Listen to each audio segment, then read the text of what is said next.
warning for the following county: Martin, Florida.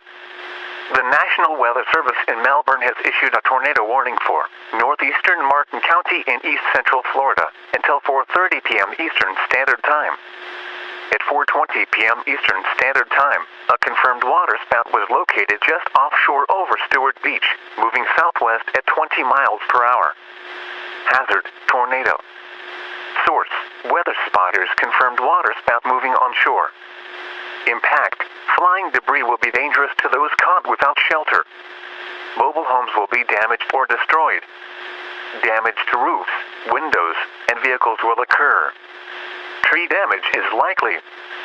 This tornado will remain over mainly rural areas of northeastern Martin County.